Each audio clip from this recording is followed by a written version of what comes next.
It didn't take you to be a rocket scientist to know that something is wrong with the picture when you see a sign saying colored here and white over here. And that was what we were trying to change, those laws that kept you segregated, because we were only segregated because of the color of your skin. Here in Oklahoma City, we didn't have the water hose and all of that, but we did have some ugly behavior. And when I say ugly behaviors, you had those who would spit on you, and you had those who would say ugly things and call you names because they did not want Oklahoma City to be integrated. The challenge was to do everything we could to change those laws. And that's what our focus, and that was the goal of the NAACP.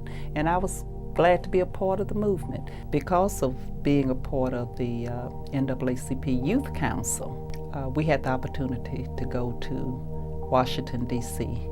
for the August 28, 1963 March on Washington. And that was, as I tell people, an experience that was priceless. You know, my personal memory of the time frame was you know, kind of a tough time in our family's history. When I was 7, my brother was a sophomore at Putnam City High School. He attended a basketball game at Douglas, and after the game was over, there was you know, some sort of a racial riot in the game. My brother ended up getting stabbed. But it was interesting because, you know, it was a major news story. And so, you know, the television station started showing up at our house and interviewing him, and it wound up being on the front page of the paper. You know, there's a lot going on in Oklahoma City, and we weren't immune, you know, to some of the civil unrest and the violence and having to deal with it. I moved to Oklahoma City in the 3rd grade, and I started attending Edwards Elementary School.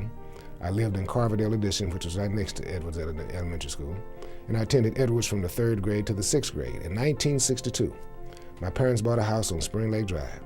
At that time, we were the 2nd African-American family to live on Spring Lake Drive. That's where I began to experience racism like I had never had before. Right down the street from me on Spring Lake Drive were 3 shopping centers. And in those 3 shopping centers, they were bustling shopping centers. Each one of them had a major department, a grocery store. There was C.R. Anthony's, Woolworth, TGNY, restaurants, and I remember for the first time going to some of those stores and seeing signs in front of those stores that said whites only. It's also interesting that right down the street from me was one of the largest amusement parks in Oklahoma City. In 1962, it was Spring Lake Park. And I mean, this was like, you know, Disneyland for people in Oklahoma City, yet I couldn't go. It wasn't until the Civil Rights Act of 1964 that Spring Lake Park integrated, and I could attend Spring Lake Park. And once that happened, I became the most popular kid from Carverdale because my friends would come spend the night and we'd all go to Spring Lake Park and enjoy the amusement park. I showed up at OU. I think back during that time it had about 28,000 students. Out of that 28,000 students, we ended up with maybe a few hundred. And the majority of those might have been athletes and commuters. So it was definitely a major change in environment. So adjustment, got 0 choices. So either you pass and stay in school or you don't and you go home. That's the way it works. When I personally look back at that time frame, I personally didn't have a whole lot of hang-ups at that time based on being on campus, because I was a student and the environment itself had a tendency to conduct itself in a manner that was accepting.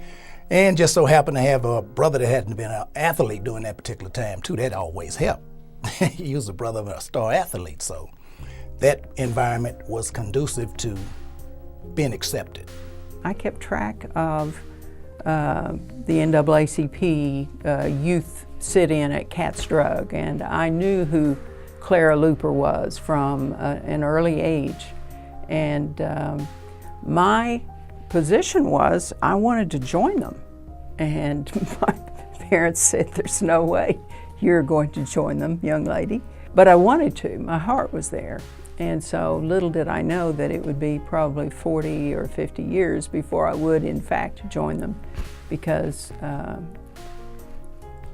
in time I was asked to serve on the Oklahoma City Board of Directors of Oklahoma City Urban League, which I did for 15 years.